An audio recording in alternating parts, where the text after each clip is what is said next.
누가복음 7장 36절로부터 50절까지 말씀. 자, 이 말씀 우리 마음 담아 한 절씩 교독합니다. 한 바리새인이 예수께 자기와 함께 잡수시기를 청하니 이에 바리새인의 집에 들어가 앉으셨을 때 그 동네에 죄를 지은 한 여자가 있어 예수께서 바리새인의 집에 앉아 계심을 알고 향유 담은 옥합을 가지고 와서 예수의 뒤로 그 발 곁에 서서 울며 눈물로 그 발을 적시고 자기 머리털로 닦고 그 발에 입 맞추고 향유를 부으니 예수를 청한 바리새인이 그것을 보고 마음에 이르러 이 사람이 만일 선지자라면 자기를 만지는 이 여자가 누구며 어떠한 자 곧 죄인인 줄을 알았으리라 하거늘. 예수께서 대답하여 이르시되 시몬아 내가 내게 이를 말이 있다 하시니 그가 이르되 선생님 말씀하소서. 이르시되 빚주는 사람에게 빚진 자가 둘이 있어 하나는 500데나리온을 줬고 하나는 50데나리온을 썼는데 갚을 것이 없으므로 둘 다 탕감하여 주었으니 둘 중에 누가 그를 더 사랑하겠느냐. 시몬이 대답하여 이르되 내 생각에는 많은 탕감함이 받은 자니 내 판단이 옳다 하시고 그 여자를 돌아보시며 시몬에게 이르시되 이 여자를 보느냐.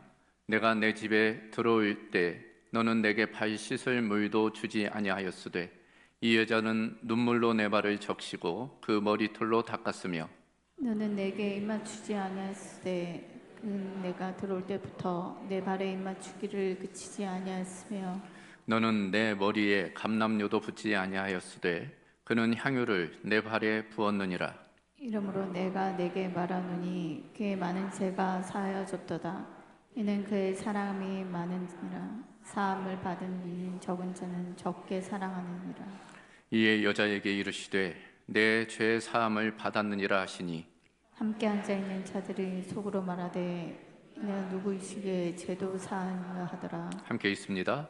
예수께서 여자에게 이르시되 내 믿음이 너를 구원하였으니 평안히 가라 하시니라. 아멘. 자, 오늘 4월 들어 첫 번째 주일 누가복음 7장 36절부터 50절 말씀 통해서 그의 많은 죄가 사하여졌도다 라는 제목으로 함께 하나님의 말씀 나누겠습니다. 여러분, 공감복음이라는 말을 들어보셨을 거예요. 사복음서 중에 마태, 마가, 누가복음을 가리켜 소위 공간복음이라고 부릅니다. 이 공간복음이라는 말은 영어로부터 왔어요. 시놉틱 가스펠에서부터 이 공간복음이 오게 되었는데 시놉틱, 신 함께, 옵틱 본다, 이제 함께 본다. 그래서 같은 관점으로 이 복음서가 쓰여졌다 해서 이제 공간복음이라고 이야기하는 것입니다. 실제로 여러분 성경을 읽다 보면 마태, 마가, 누가복음이 참 비슷하다, 이제 그런 느낌을 가지셨을 거예요. 내용상 한 80%가 같은 내용이 반복해서 기록돼요. 그런 측면에서 이제 공간복음입니다. 그러나 공간복음이라고 해도 각 복음서마다의 어떤 차이점, 특징이 있어요. 더불어서 어떤 강조점이 있습니다.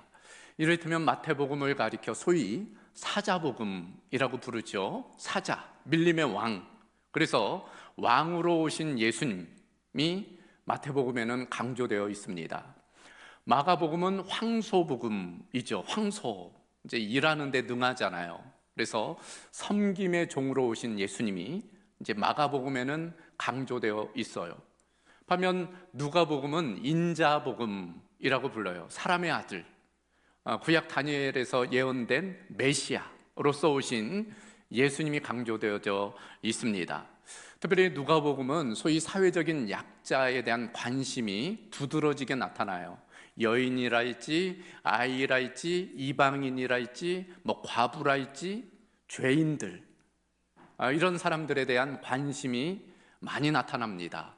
또한 기도에 대해서 이 누가복음은 강조하고 있어요. 자, 오늘 본문은 누가복음에 해당되죠. 특별히 오늘 누가복음 7장은 이런 누가복음의 특징이 아주 잘 녹아져 있습니다.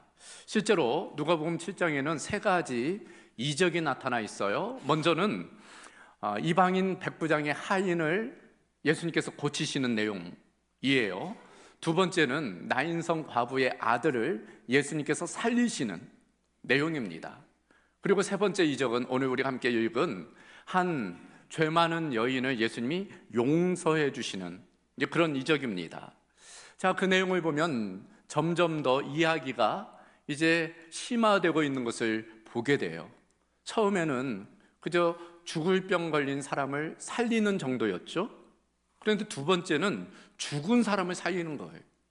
근데 세 번째는 몸의 죽음이 아닌 영혼이 죽은 그 사람을 용서해 주시고 구원해 주시는 그런 내용입니다. 그러니까 점점 더 이 내용이 심화되어 있음을 볼 수 있어요. 그런 측면에서 오늘 살펴볼 이 세 번째 이적이 가장 큰 이적이라고 할 수 있습니다. 한 영혼을 구원하는 이적이기 때문이죠. 여러분 생각해 보세요. 병들었다가 나았어도 언젠가는 또 병들어요.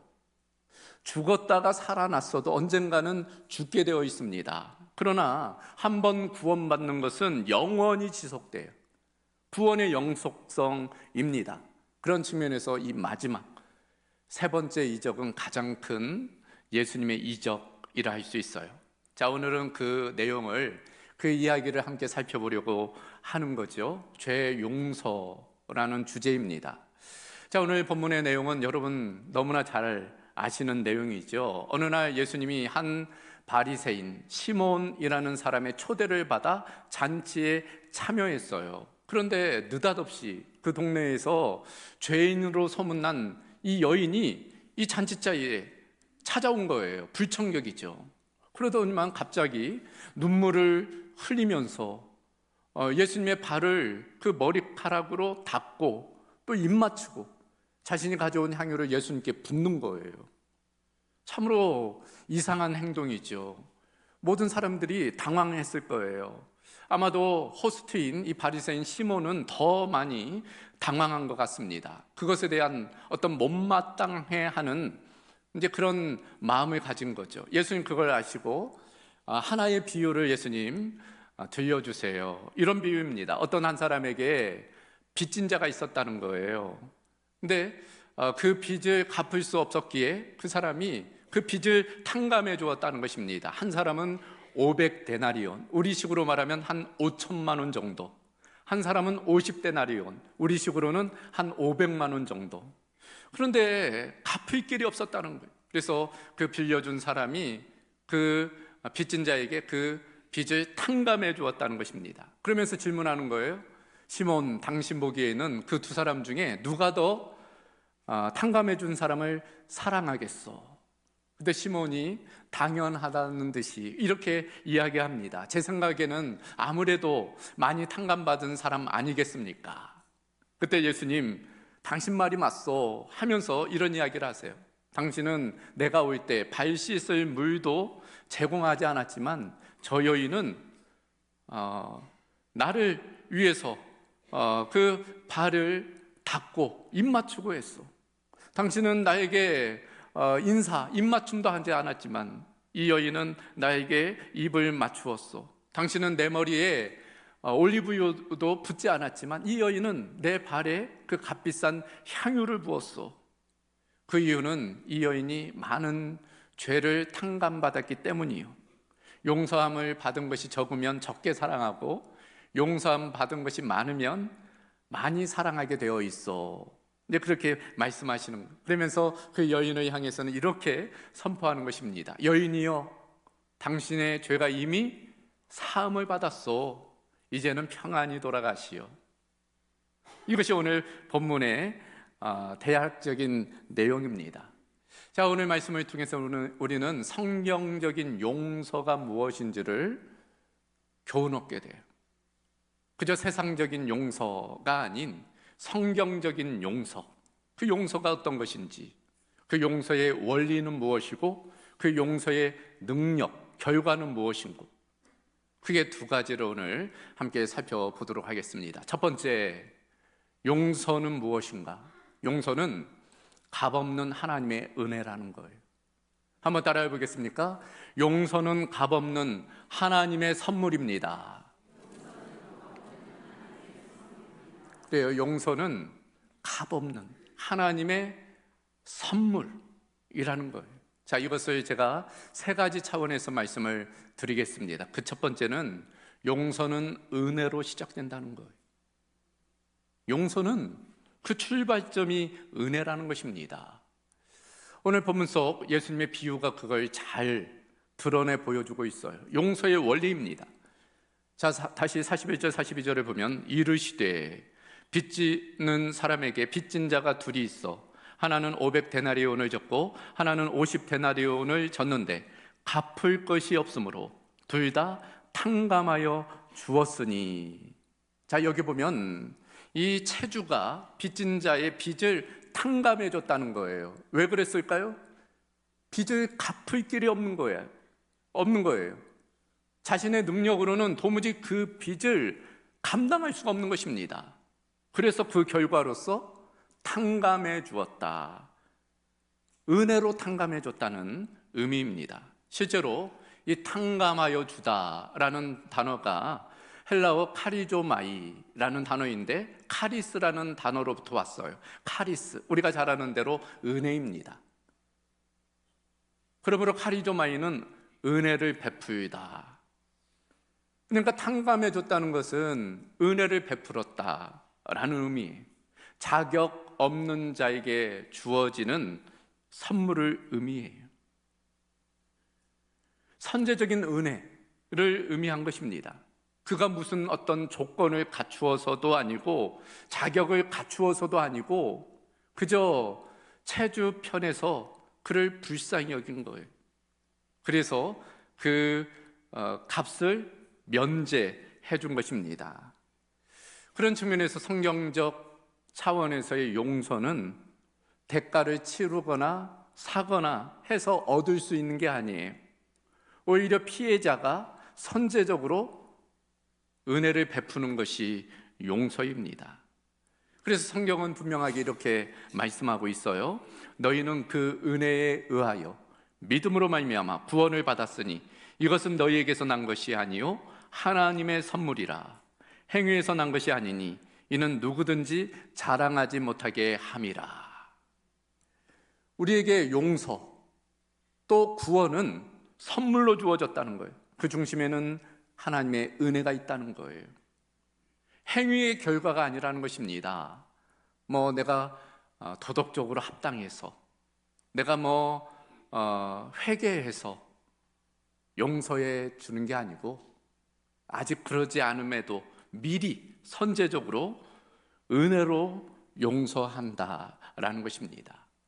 자, 이런 성경적 용서의 개념이 도무지 오늘을 살아가는 우리에게는 이해되지 않을 수 있어요. 오늘날에는 사실 그냥 그렇게 은혜를 베푼다는 것이 참 쉽지 않기 때문이죠. 음식 하나를 먹어도 요새는 더치페이잖아요. 네가 먹은 것은 네가 내고 내가 먹은 것은 내가 내고. 그러니까 값없이 무언가를 받는다는 것을 이해를 하지 못해요. 예수님 당시도 마찬가지였습니다. 이 바리새인들은 은혜로 구원받는다는 것, 은혜로 용서받는다는 것을 도무지 이해할 수 없었어요. 그들은 율법을 지켜야지 행위로 인하여 구원을 받는다고 생각했기 때문입니다.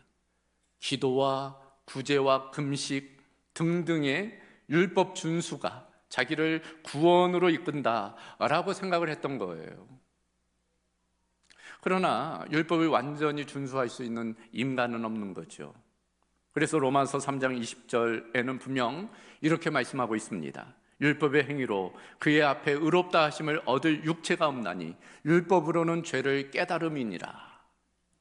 율법을 통해서는 구원 얻을 사람이 없다는 거예요. 행위를 통해서는 구원 얻을 수 있는 길이 없다는 것입니다. 그럼에도 많은 사람들, 소위 도덕 종교에서는 행위를 통한 구원을 생각을 하는 거죠. 소위 선을 쌓는 거예요. 덕을 쌓는 것입니다. 소위 공로주의, 내가 한 그 일이 나를 구원으로 이끈다. 그러나 인간은 그럴 수 없어요. 의인은 없나니 한 사람도 없기 때문이에요. 오직 은혜로만이 하나님의 선제적인 그 은혜로만이 우리가 용서받을 수 있고 또 구원을 얻을 수 있다라는 것이 성경의 진리입니다. 죄 문제 해결에 있어서는 우리 인간은 무능해요. 오직 하나님의 용서, 선제적인 은혜만이 우리를 해방케 하는 것입니다. 두 번째는 이 용서는 믿음으로 완성된다는 것입니다. 그러니까 용서의 출발점은 하나님의 은혜이지만 그 용서를 완성하는 것은 우리의 믿음이라는 거예요. 그래서 오늘 50절을 보면 예수께서 여자에게 이르시되 내 믿음이 너를 구원하였으니 평안히 가라. 무엇이 구원했다고요? 내 믿음이, 이 여인의 믿음이 구원을 가져왔다, 진정한 용서를 가져왔다라는 것입니다. 그래요, 이 은혜가 믿음을 통과할 때 내 것이 돼요. 종종 말씀드리지만 아무리 장대비가 내려도 그릇이 바르게 되어 있지 않으면, 엎어져 있으면 그 물을 하나도 담아낼 수 없어요. 그릇이 깨져 있으면 물을 담아낼 수 없습니다. 비를 우리가 내릴 수는 없어요. 그러나 비를 담아내는 것은 우리의 몫이에요. 우리의 그릇을 바르게 하는 것입니다. 그 그릇을 바르게 한다는 것이 바로 믿음이에요. 하나님께서 우리에게 주시는 그 선저적인 은혜, 용서와 구원의 은혜를 우리가 믿음으로 받아들이는 거예요. 그럴 때 우리가 진정한 용서와 구원을 경험하게 되는 것입니다. 그래서 에베소서 2장 8절 이하 다시 보면 너희는 그 은혜에 의하여 믿음으로 말미암아 구원을 받는다. 그 은혜가 하나님으로부터 우리에게 부어질 때 우리가 마음의 문을 활짝 열고 믿음으로 그것을 품어 안으면 그것이 우리의 구원을, 용서를 완성하게 된다는 것입니다. 이 여인의 모습도 그래요. 여러분, 이 여인이 눈물을 흘리고 자신의 죄를 뉘우쳐서 예수님이 용서해 주신 걸까요? 그러지가 않아요. 그 내용상 보면 예수님이 이미 그 여인을 용서해 준 거예요. 그 은혜에 감격해서 지금 예수님께 나와 눈물로 자신의 지나간 죄를 지금 뉘우치고 회개하는 것입니다. 여러분은 아무리 상대방이 회개한다고 해도 받는 입장이 용서해 주지 않으면 용서는 이루어질 수 없어요. 그런 측면에서 회개가 용서를 가져오는 게 아닙니다. 주님을 위한 그 사랑의 행위가 또 용서를 가져온 것도 아니에요. 47절 말씀을 보면 그의 많은 죄가 사하여졌도다. 이는 그의 사랑함이 많음이라. 사함을 받은 일이 적은 자는 적게 사랑하느니라. 주님을 사랑했기 때문에 예수님이 그를 용서해 준 것이 아니라 예수님께서 용서해 주셨기에 그가 예수님을 사랑하게 되었다 말씀하고 있는 것입니다. 그런 측면에서 용서는 은혜로 시작되어서 믿음으로 완성이 되는 것입니다. 여기서 중요한 포인트 하나는 무엇인가 하면 예수님께서 이 여인을 향해 내 죄 사함을 받았느니라 하시는 그 선포가 이 여인에게 있어서 믿음의 확증이 되었다는 것입니다. 여러분, 이게 중요한 포인트예요. 용서나 구원에 있어서 우리가 어디에 그 근거를 두어야 할까? 많은 경우 자신의 어떤 감정과 느낌에 근거를 둘 때가 있어요. 이게 무슨 말인가 하면은 내가 좀 용서받던 느낌이 있으면 용서받은 것 같고, 그렇지 않으면 받지 않은 것 같고, 구원받은 어떤 느낌이 있으면 받은 것 같고, 그렇지 않으면 아닌 것 같고. 여러분, 우리의 감정은 조석변이 아침 다르고 저녁 다르고 어제 다르고 오늘 달라요. 우리의 감정을 믿어서는 안 돼요. 무엇을 믿어야 돼요? 하나님의 약속의 말씀, 그 말씀을 믿어야 되는 것입니다. 이 여인만 해도 그래요. 지금 예수님 앞에 나와서 뜨겁게 눈물을 흘리고 할 때는 용서받은 마음이, 느낌이 있었을지 몰라요. 그러나 어느덧 시간이 지나고 예수님과 멀리 떠나 있다 보면 그 감정이 사라질 겁니다. 거기에 근거를 두면 흔들릴 수밖에 없어요. 어디에 근거를 두는 겁니까? 예수님의 말씀. 내 죄사함을 받았느니라. 이 선포의 말씀을 믿음으로 받는 것, 그것이 우리의 안정감인 것입니다. 구원과 용서는 우리의 느낌이 아닌 하나님의 약속의 말씀, 그 말씀의 근거를 두는 것입니다. 용서는 믿음을 통해서 완성되는 것입니다.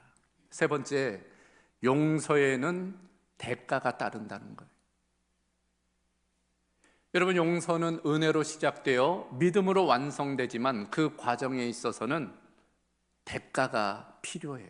누구의 대가? 받는 자의 대가가 아니야.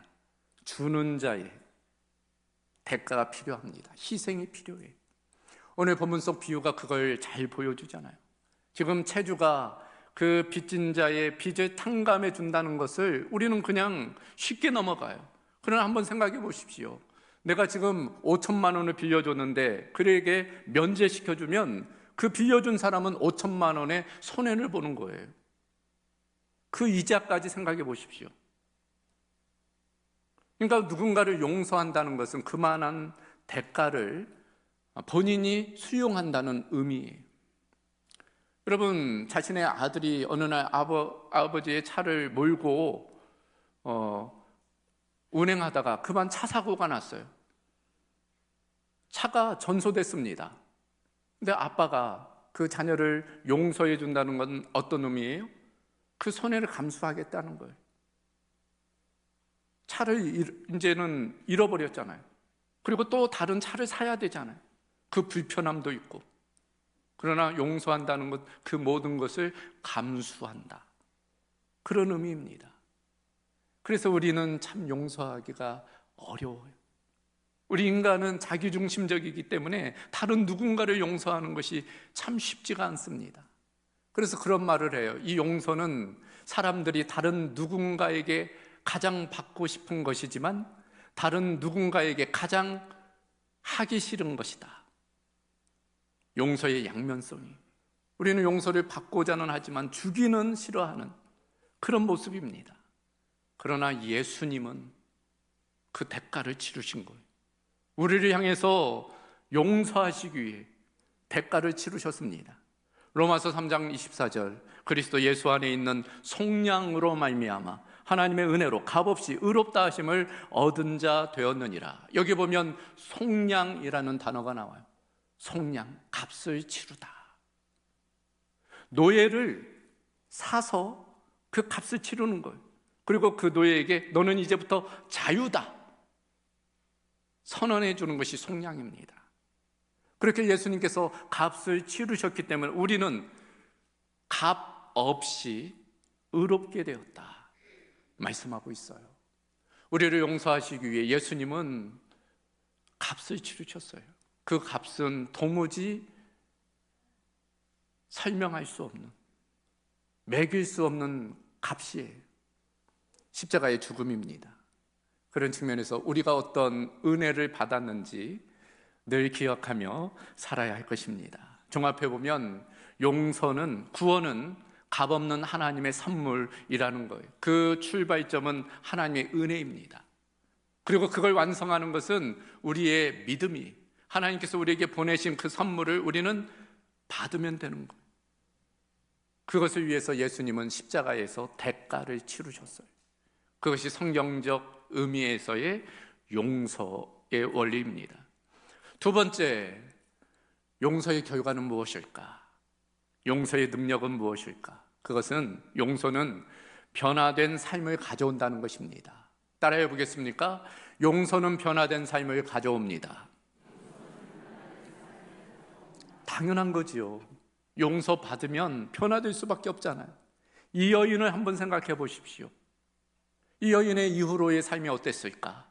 안 봐도 비디오예요. 변화된 삶을 살았을 거예요. 그 놀라운 은혜를 경험했기 때문에, 예수님을 이제는 믿기 때문에 변화될 수밖에 없는 것입니다. 그래요. 예수님의 능력, 복음의 능력은 변화의 능력이에요. 우리가 예수님을 믿으면, 복음을 경험하면 죄 용서를 통해서, 구원으로 인해서 우리는 변화되게 되는 것입니다. 그래서 고린도후서 5장 17절에 그런즉 누구든지 그리스도 예수 안에 있으면 새로운 피조물이라. 이전 것은 지나갔으니 보라 새 것이 되었다. 그리스도 안에, 그리스도의 통치와 다스림을 받는 사람들은 새로운 피조물로 변화되는 것입니다. 자, 그렇다면 어떤 변화가 나타날까? 어떻게 변화될까? 우리가 예상해 볼 수 있는 것, 이런 것들이에요. 첫 번째는 새로운 사랑의 대상이 누구일까요? 주님이죠. 그간에는 세속적인 것에 대한 사랑을 고백하며 살았다면 이제는 주님에 대한 사랑을 고백하며 살아가는 거예요. 서양 속담에 이런 말이 있습니다. 용서가 있는 곳에 사랑이 있다. 용서가 있는 곳에 사랑이 있다는 것. 실제 오늘 본문 속 이 여인의 모습, 예수님의 그 용서로 인해 이 여인은 주님에 대한 사랑을 고백해요. 눈물로 예수님의 발을 적시잖아요. 자기의 그 여성의 아름다움의 상징인 그 머리카락으로 그 발을 씻어냅니다. 그 발에 입 맞춰요. 가장 귀한 향유를 예수님께 붓는 거예요. 다른 사람의 시선은 아랑곳하지 않아요. 오직 예수님께만 집중하는, 사랑을 고백하는 것입니다. 주님에 대한 사랑이 이와 같은 행동의 변화를 가져온 거예요. 그래서 예수님 분명히 이렇게 이야기합니다. 47절이죠. 그의 많은 죄가 사하여졌도다. 이는 그의 사랑함이 많음이라. 사함을 받은 일이 적은 자는 적게 사랑하느니라. 나를 주님께서 얼마나 사랑하셨는지, 어떻게 사랑하셨는지를 알면 그 주님을 사랑할 수밖에 없는 거예요. 왜 바울이 그렇게 뜨겁게 예수님을 사랑했는지를 우리는 그래서 아는 겁니다. 죄인 중에 괴수인 나를 예수님이 사랑해 주셨다는 그 은혜에 대한 경험, 그 용서에 대한 경험이 주님을 사랑할 수밖에 없는 것입니다. 우리도 마찬가지. 그런 사랑이 그들에게만 주어진 게 아니잖아요. 저와 여러분에게도 같은 예수님의 사랑이 주어졌어요. 예수님의 용서함이 주어졌어요. 그러므로 우리도 우리 주님을 더욱 사랑해야 될 줄로 믿습니다. 찬송가 314장 내 구주 예수를 더욱 사랑, 이 가사가 그래서 우리에게 도전이 돼요. 내 구주 예수를 더욱 사랑, 엎드려 비는 말 들으소서. 내 진정 소원이 내 구주 예수를 더욱 사랑, 더욱 사랑. 어제보다 오늘이, 또 오늘보다 내일이 더 주님을 사랑하는 그런 은혜가 있어야 될 줄로 믿습니다. 저와 여러분 가운데 그런 사랑의 고백이 있기를 주님의 이름으로 소망합니다. 두 번째로, 용서의 능력은 우리에게 진정한 자유, 참된 자유, 새로운 자유를 허락해 주는 거예요. 그래요. 잠언 22장 7절을 보면 부자는 가난한 자를 주관하고 빚진 자는 채주의 종이 되느니라. 누군가에게 빚을 지면 그 사람의 종이 되는 것과 마찬가지다, 그런 이야기예요. 여러분, 빚 져보셨습니까? 대출 갚을 때만 되면 피가 마르잖아요. 그러니까 죄도 마찬가지. 우리가 죄를 지면 죄의 종이 되는 거예요. 그 죄의 짐이 우리의 인생을 짓누르는 거죠. 우리를 무겁게 하는 것입니다. 사람들의 시선, 눈총, 그 노예로 살아가는 것에 대한 고통스러움. 그런데 어느 날 예수님께서 그 모든 죄를 해결해 주신 거예요. 우리에게 용서를 선언해 주신 것입니다. 그로부터 우리는 무거운 짐에서부터의 자유를 누립니다. 종에서부터 자유인이 되는 것입니다. 이처럼 용서는 우리에게 참된 자유를 가져와요. 그래서 예수님 말씀하십니다. 그러므로 아들이 너희를 자유롭게 하면 너희가 참으로 자유로우리라. 참된 자유예요. 여러분, 몸은 자유인 것처럼 보이지만 마음은 묶여있는 사람이 얼마나 많은지 몰라요. 죄로 묶여있고, 과거에 묶여있고, 상처에 묶여있고, 분노에 묶여있고. 근데 예수님은 그 모든 것을 자유케 하신다는 거예요. 그래서 로마서 8장 1절 이하에 보면 그러므로 이제 그리스도 예수 안에 있는 자에게는 결코 정죄함이 없나니 이는 그리스도 예수 안에 있는 생명의 성령의 법이 죄와 사망의 법에서 너희를 해방하였습니다. 그것이 우리에게 주어진 은혜입니다. 우리는 죄의 속박으로부터 용서를 통해 자유케 된 거예요.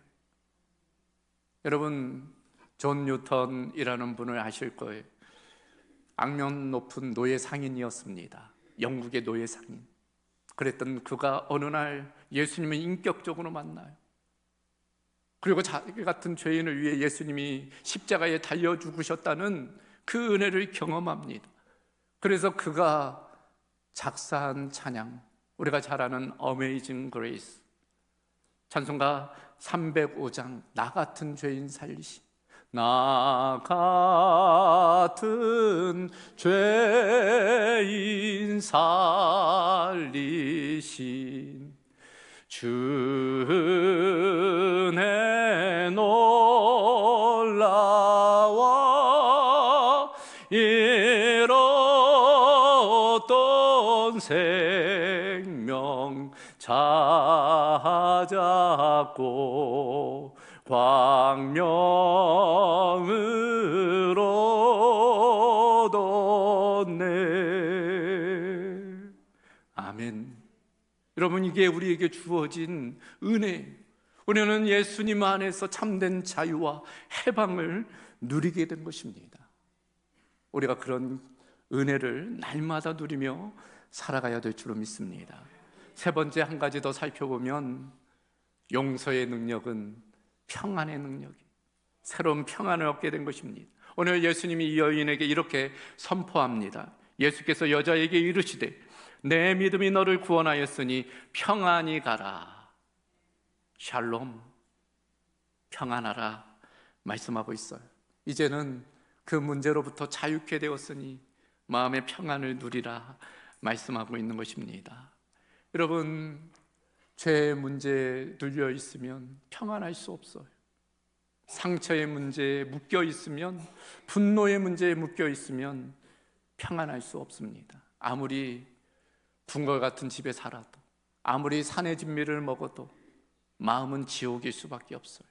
그러나 예수님을 통해서 참된 용서를 경험하면 우리는 참된 평안을 누리게 되는 것입니다.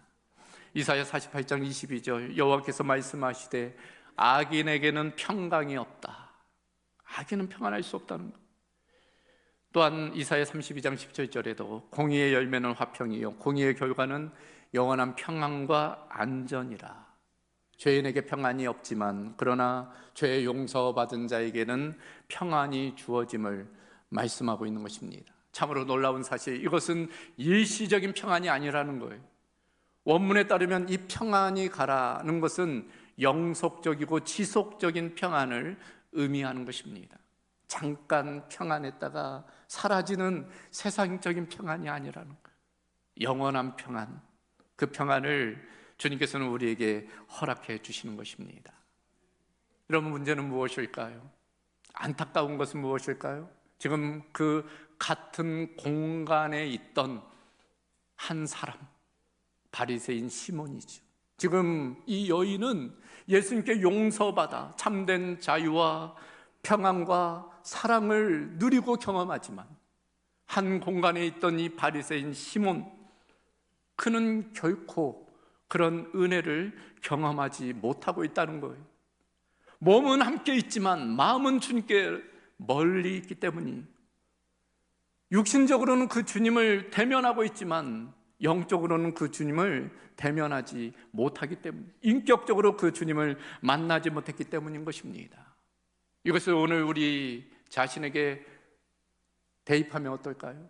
우리는 지금도 같은 공간에서 예배합니다. 그러나 용서받은 여인이 될 수도 있지만 바리새인 시몬도 될 수 있다는 거예요. 우리 자신을 한번 대면해 봐야 돼요. 우리가 만약 형식적으로, 습관적으로 그저 주일에 나와 이 자리를 채운다면, 그러면 시몬과 같은 모습으로 살아갈 수밖에 없어요. 하지만 주님 앞에 겸손히 나와 주님의 그 은혜를 사모하고 그 은혜를 받아 누리면 우리는 이 여인과 같은 참된 그런 자유와 평안을 누리게 될 것입니다. 선택은 우리가 결정해야 됩니다. 마음의 문을 활짝 열고 날마다 그 은혜의 주님의 손을 붙잡아야 될 줄로 믿습니다. 저와 여러분 가운데 날마다 그런 은혜가 있기를 주님의 이름으로 소망합니다. 자, 오늘 말씀을 정리합니다. 여러분, 용서는 값없는 하나님의 선물이에요. 용서는 은혜로 시작해서 믿음으로, 우리의 믿음으로 완성됩니다. 그것을 위해 예수님은 십자가에서 대가를 치르셨어요. 그 용서의 결과가 무엇일까요? 그 능력이 무엇입니까? 그것은 우리를 변화시키는 거예요. 우리를 새롭게 주님을 사랑하도록, 또 자유와 평안을 누리도록 우리를 이끌어 가는 것입니다. 다른 때도 아니고 여러분, 사순절 기간 우리가 이와 같은 주님의 그 십자가의 은혜와 사랑, 그 구원의 능력을 경험하며 살아가야 될 줄로 믿습니다. 그런 은혜가 우리 모두 가운데 있기를 주님의 이름으로 소망합니다. 감사하신 아버지 하나님, 오늘 한 죄 많은 여인이 예수님으로부터 용서받은 그 내용을 보게 됩니다. 도무지 갚을 수 없는 빚을 지었지만 먼저 주님께서 그 빚을 탕감해 주심으로, 은혜로 용서해 주심으로 그 삶이 회복되고 변화되었음을 보게 됩니다. 우리도 그 놀라우신 주님의 십자가의 사랑과 은혜를 받은 자로서 마땅히 그 은혜와 사랑을 누릴 뿐 아니라 그 은혜와 사랑을 나누며 우리도 용서하며 살아가는 은혜가 있게 하여 주시옵소서. 예수 그리스도의 이름으로 기도하옵나이다. 아멘.